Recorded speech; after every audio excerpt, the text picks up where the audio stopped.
کیت بقا و رشد در طوفان اقتصادی. تا حالا شده وسط یه بحران اقتصادی باشی، دخلت به خرجت نخونه، مشتریات کم شده باشه، بعدی وسط یکی بیاد بهت بگه مثبت فکر کن همه چی درست میشه؟ برای منم پیش اومده. ولی بذار همین اول بهت بگم اگر 3 دروغ معروف رو باور بکنی، نه تنها رشد نمی کنی بلکه همه چیت نابود میشه. من میلاد آزادطلب، بیزینس کوچ و مدرس با 17 سال سابقه کار در بازار و صنعت، میخوام تو این دوره به افرادی کمک بکنم که احساس سردرگمی میکنن، فشار زیادی رو تحمل کردن و فروششون کم شده. چه صاحب فروشگاه باشی، چه مدیر کسب و کار و یه فرد حرفه‌ای که همه چیز برات سخت و سخت‌تر شده، این دوره بهت کمک میکنه که بعد از گذروندنش رشد بکنی، نه فقط بقا داشته باشی. 3 دروغی که جلوی کسب و کار شما رو میگیره. دروغ اول، الان وقت فروختن نیست. دروغ دوم، بعد همه چی رو قطع کنم تا زنده بمونم. و دروغ سوم، فقط باید دووم بیارم، رشد کردن غیر ممکنه.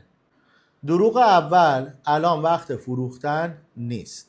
بیشتر کاسبا تو بحران اولین کاری که میکنن میگن کسی نمیخره، پس فروش تعطیله.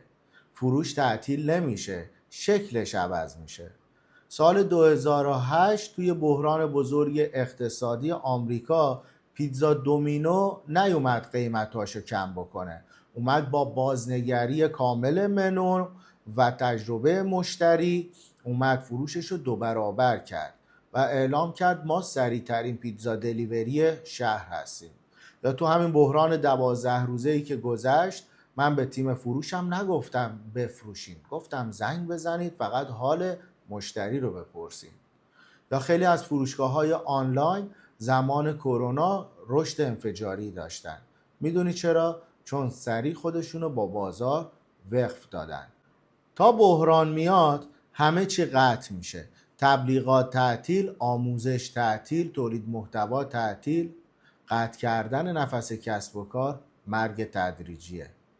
تو بحران باید انرژی رو درست استفاده بکنیم، نه سیستم رو بخوابونیم. دروغ دوم، ذهن قربانیه. یعنی اینکه به خودت میگی کاری از دست من بر نمیاد، همه چیزم تقصیر منه. ولی خیلی افراد هستن تو همین دوران کسب و کارشون رشد میکنه، شعبه دوم میزنه و روز به روز میرن بالاتر. ما توی کوچینگ به این میگیم تمرکز روی دایره کنترل. یعنی تمرکز رو بذار روی چیزایی که میتونی کنترل کنی: سیستم فروش، آموزش تیمت، پیام بازاریابیت. من توی این بحران 12 روزه اومدم آموزش تیمم رو زیادتر کردم، تماس هامو انسانی تر کردم، ارتباطم رو پیامکی کردم و نتیجهش فروش برگشت.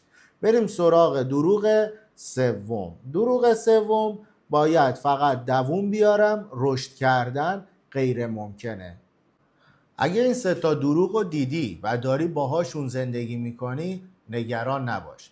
تو ویدیو بعدی یه چکلیست 5 مرحله‌ای برات گذاشتم. نه تنها دووم میاری بلکه تو این بحران اقتصادی رشدم میکنی.